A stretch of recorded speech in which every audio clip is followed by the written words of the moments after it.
जय हिंद साथियों।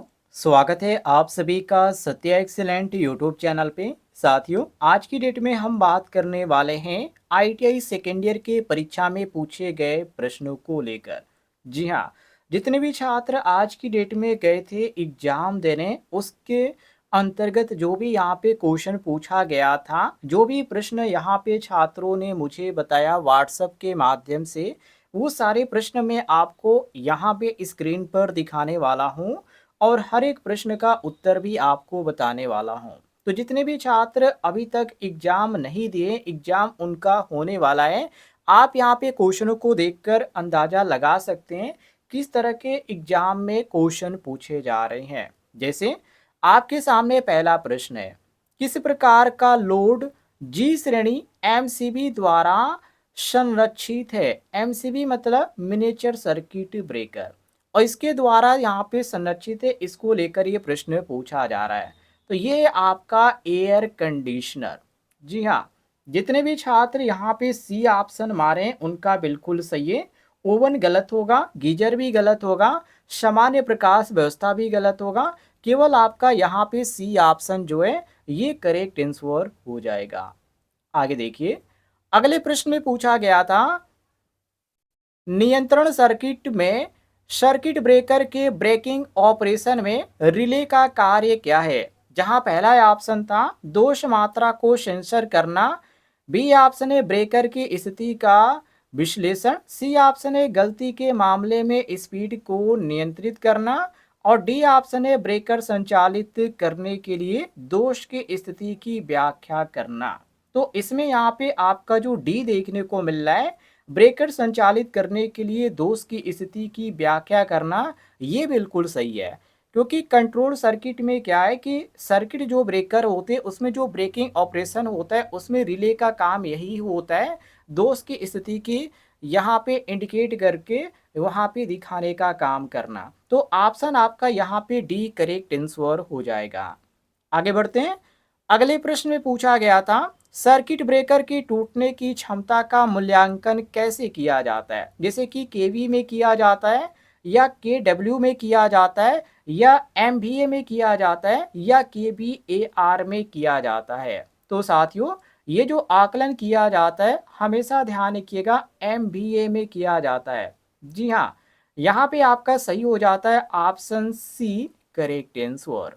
आगे देखते हैं, अगले प्रश्न में पूछा गया था, जोड़ों को बांधने वाले एल्युमिनियम क्रोड वाले कंडक्टरों पर स्पार्किंग को कैसे रोका जा सकता है।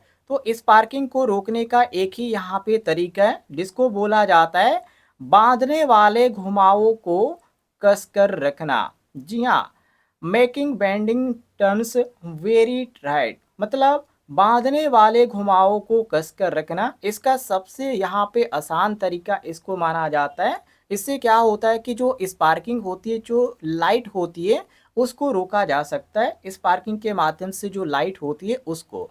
तो ये आपका सही हो जाता है बी ऑप्शन करेक्ट आंसर।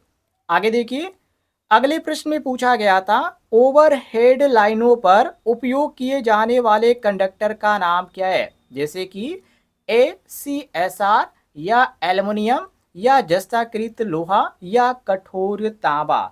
तो इसमें आपका आता है ACSR। अब जितने भी लोग इस वीडियो को देख रहे हैं, मैं सबसे एक ही रिक्वेस्ट करूंगा, आप लोग ACSR का जो पूरा नाम होता है इसका आप कमेंट बॉक्स में जरूर बताइएगा कि ACSR का पूरा नाम क्या होता है। चलिए आगे बढ़ते हैं, अगले प्रश्न में पूछा गया था, किस प्रकार का एसी प्रसारण प्रसारण सार्वभौमिक रूप से अपनाया जाता है। जैसे दो फेज चार तार, दो फेज तीन तार, सिंगल फेज दो तार, या तीन फेज तीन तार। तो एसी के लिए यहाँ पे पूछा जा रहा है, तो एसी के लिए साथियों आपका होता है थ्री फेज तीन तार। ये आपको जो देखने को मिलता है थ्री फेज थ्री वायर, ये आपका बिल्कुल सही हो जाएगा। आगे देखिए, अगले प्रश्न में पूछा गया था, लाइन इंसुलेटर का नाम क्या है। ये जो आपके सामने इंसुलेटर देखने को मिल रहा है, ये इंसुलेटर को आपने कहीं ना कहीं जरूर देखा होगा। हिंट के माध्यम से मैं आपको बता दूं, जो 33 केवी का लाइन होता है वहां पर आपको ये देखने को मिला होगा। हालांकि इंसुलेटर कई प्रकार के होते हैं, लेकिन जो यहाँ पे ढांचा जो इसका देखने को मिल रहा है, इसको देखकर आप कह सकते हैं इसको बोला जाता है यहाँ पे निलंबन प्रकार इंसुलेटर। जी हाँ, ये आपका सही हो जाता है डी। जो 33 केवी की लाइन होती है वहाँ पे आपको ये इंसुलेटर देखने को मिलता है। बाकी 3 प्रकार का जो इंसुलेटर होता है ये तो आपको नॉर्मल में देखने को मिलता है, जो यहाँ पे कंक्रीट वाले जो पोल होते हैं उस पर देखने को मिलता है। डिस्क इंसुलेटर भी आपको वहाँ पे देखने को मिलेगा। हाँ, साइकिल यहाँ पे नहीं देखने को मिलता है, हाई ट्रांसमिशन में इसका उपयोग किया जाता है। तो हमारा यहाँ पे प्रश्न के अनुसार डी ऑप्शन जो है करेक्ट आंसर हो जाएगा। आगे बढ़ते हैं। अगले प्रश्न में पूछा जा रहा है स्टीम पावर प्लांट में किस घटक का उपयोग फ्लू गैस से फीड पानी को गर्म करने के लिए किया जाता है, जैसे बॉयलर का या इकोनोमाइजर का या सुपर हीटर का या एयर प्री हीटर का। तो इसमें उपयोग किया जाता है इकोनोमाइजर का। जी हाँ, यहाँ पे आपका बी ऑप्शन सही हो जाता है इकोनोमाइजर। जितने भी छात्र बी ऑप्शन सही मारे उनका बिल्कुल करेक्ट है, ध्यान रखिएगा। आगे बढ़ते हैं। अगले प्रश्न में साथियों पूछा गया था गैस पारंपरिक बिजली उत्पादन का क्या फायदा है, मतलब अधिक भरोसेमंद है या अधिक दक्ष है या कम प्रारंभिक लागत है या प्रदूषण घटाना। इसमें आपको कौन सा ऑप्शन सही लग रहा है? तो इसमें यहाँ पे मोर यहाँ पे जो दिया गया एफिशिएंट, ये आपका बिल्कुल सही हो जाएगा, अधिक दक्ष। क्लियर है? यहाँ पे आपका सही होता है मोर एफिशिएंट। ऑप्शन आपका बी करेक्ट आंसर हो जाएगा। आगे देखिए। अगले प्रश्न में पूछा गया था ऊंचे हेड वाले हाइड्रो इलेक्ट्रिक पावर प्लांट में किस टरबाइन का उपयोग किया जाता है, जिसमें पहला ऑप्शन था कप्लान टरबाइन, आवेग टरबाइन, फ्रांसिस टरबाइन और यहाँ पे था प्रतिक्रिया टरबाइन। तो इसमें साथियों जो आपका सही हो जाता है वो ऑप्शन बी सही हो जाता है, आवेग टरबाइन के नाम से जाना जाता है।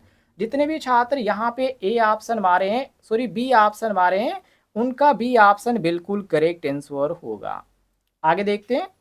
अगले प्रश्न में पूछा जा रहा है, फोटो यहाँ पे लिखा गया लेकिन ये फोटो है, ध्यान रखिएगा। इंग्लिश में आप देखेंगे तो आपको फोटोवोल्टेइक सेल लिखा हुआ नजर आएगा। इसमें पूछा जा रहा है कि फोटोवोल्टेइक सेल बनाने के लिए प्रयुक्त सामग्री का क्या नाम है, जैसे सिलिकॉन इसमें होता है या आर्सेनिक होता है या एंटीमनी होता है या जर्मेनियम होता है। तो इसमें साथियों जिसका उपयोग किया जाता है उसको बोला जाता है सिलिकॉन। जी हाँ, ऑप्शन आपका यहाँ पे ए जो है ये आपका करेक्ट आंसर हो जाएगा।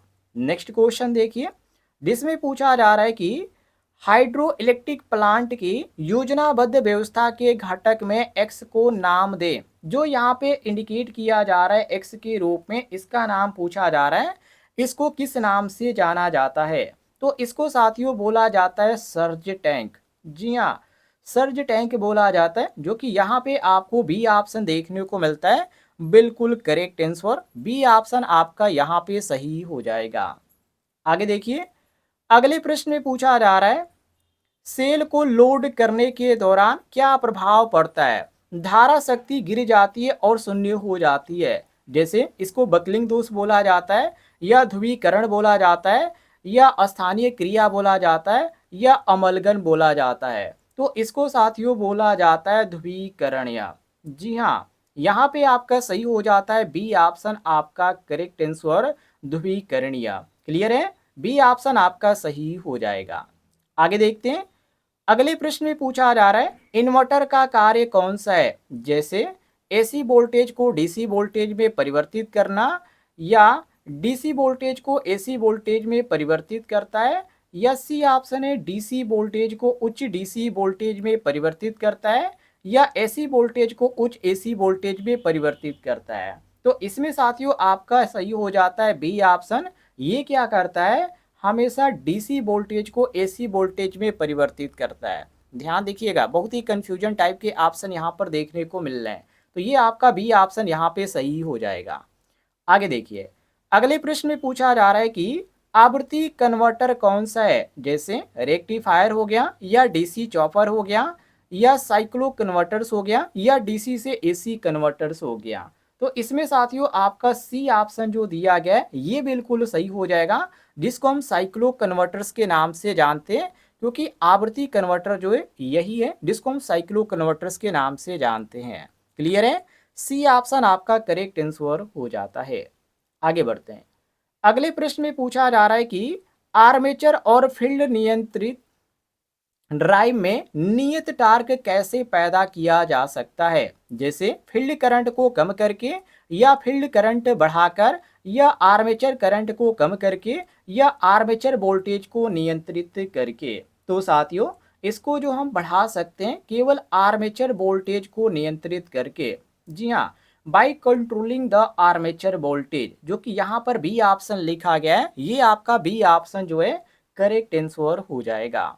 नेक्स्ट क्वेश्चन देखिए, जिसमें पूछा जा रहा है डीसी मोटर में बलाघूर्ण के समानुपाती कौन सा है, जैसे बैक ईएमएफ या फील्ड धारा या सीरो का वोल्टेज या आर्मेचर करंट। तो इसमें आपका जो होता है सही वो होता है ऑप्शन डी, क्योंकि डीसी मोटर में बलाघूर्ण के जो समानुपाती होता है वो आर्मेचर करंट ही होता है। तो इसलिए यहाँ पे आपका डी ऑप्शन जो है करेक्ट आंसर हो जाएगा। नेक्स्ट क्वेश्चन को देखिए, जिसमें पूछा जा रहा है एडी करंट ड्राइव के लिए किस नियंत्रण प्रणाली का उपयोग किया जाता है, जैसे स्लिप कंट्रोलर का या रेक्टिफायर कंट्रोलर का या एसी वोल्टेज नियंत्रक का या डीसी चॉपर नियंत्रक का। तो इसमें यहाँ पे ए ऑप्शन ही आपको सही देखने को मिलता है, स्लिप कंट्रोलर का। ध्यान रखिएगा यहाँ पे आपका ए ऑप्शन जो दिया गया है ये बिल्कुल करेक्ट आंसर हो जाता है। नेक्स्ट क्वेश्चन देखिए, ये पूछा गया था कौन सा डिवाइस पैनल बोर्ड में पट्टियों और गुथे हुए केबलों से चमक आने से रोकता है, जैसे आस्तीन या तार फेरुल या लक्स और थिम्बल्स या केवल बंद पट्टियों का बटन। तो इसमें आपका सही हो जाता है वो ऑप्शन सी, जिसको हम लक्स और यहाँ पे थिम्बल्स के नाम से जानते हैं। ध्यान रखिएगा क्वेश्चन ये काफ़ी इजी है, लेकिन ये एग्जाम में पूछा गया था तो इसको आप रट लीजिएगा। अगला प्रश्न आप सभी के सामने है, कौन सी डिवाइस अनुक्रमिक नियंत्रण प्रणालियों में संचालन को नियंत्रित करती है, जैसे timer, B option relay, C option संयोजक और डी ऑप्शन है नियंत्रण ट्रांसफार्मर। तो इसमें जो आपका करेक्ट आंसर हो जाता है वो होता है ऑप्शन है जिसको हम टाइमर के नाम से जानते हैं। जी हाँ, यहाँ पे टाइमर आपका बिल्कुल करेक्ट आंसर हो जाएगा। नेक्स्ट क्वेश्चन, ये क्वेश्चन पूछा गया था कंट्रोल पैनल वायरिंग में वायरिंग एक्सेसरीज का नाम क्या है। ये जो आपको देखने को मिल रहा है इसका नाम पूछा जा रहा है, तो इसको डीन रेल बोला जाता है, जो कि यहाँ पे आपको जो पहला ऑप्शन देखने को मिल रहा है ये आपका पहला ऑप्शन ही सही हो जाएगा, डीन रेल। ध्यान रखिएगा। नेक्स्ट क्वेश्चन है आपके सामने, दोलक सर्किट में दोलनों या तरंगों को बनाए रखने के लिए कौन सा सर्किट आवश्यक है, जैसे फिल्टर के साथ दृष्टिकारी, वोल्टेज गुणक या नकारात्मक फीडबैक या सकारात्मक फीडबैक। तो इसके लिए यहाँ पे सकारात्मक फीडबैक जरूरी है। आपका यहाँ पे डी ऑप्शन जो दिया गया है ये आपका बिल्कुल करेक्ट आंसर हो जाएगा, क्योंकि दोलक सर्किट में पूछा जा रहा है कि दोलनों या तरंगों को बनाए रखने के लिए कौन सा सर्किट आवश्यक है, तो सकारात्मक। ये ध्यान रखिएगा। नेक्स्ट क्वेश्चन आप सभी के सामने ये पूछा गया था, ट्रांजिस्टर सर्किट में फंक्शन का क्या यहाँ पर है। अब ये जो यहाँ पे आपको देखने को मिल रहा है, सबसे पहले तो ये आपका जो है पीएनपी ट्रांजिस्टर का यहाँ पे बनाया गया है। अब इसमें ये पूछा जा रहा है कि सर्किट में फंक्शन का प्रकार क्या है, स्विचिंग का है, दोलन का है या मॉड्यूलेशन का है या यहाँ पे प्रवर्धन का है। तो साथियों इसको यहाँ पे बोला जाता है स्विचिंग, जो कि पहला ऑप्शन जो दिया गया है आपका, ये आपका पहला ऑप्शन करेक्ट आंसर दिया गया है। नेक्स्ट क्वेश्चन, यहाँ पे पूछा जा रहा है कि सिलिकॉन सामग्री में रोधिका वोल्टेज का कारण क्या है। तो इसका कारण होता है कम परमाणु संख्या। सबसे बड़ा रीजन इसका यही होता है, कम परमाणु संख्या। ध्यान रखिएगा। ये थे साथियों आज की डेट में एग्जाम में पूछे गए प्रश्न। डेली आप इस तरह के क्वेश्चन देखना चाहते हैं जो एग्जाम में पूछे जा रहे हैं तो वीडियो पर लाइक कीजिएगा। चैनल पे नए होंगे तो चैनल को भी सब्सक्राइब कर लीजिएगा।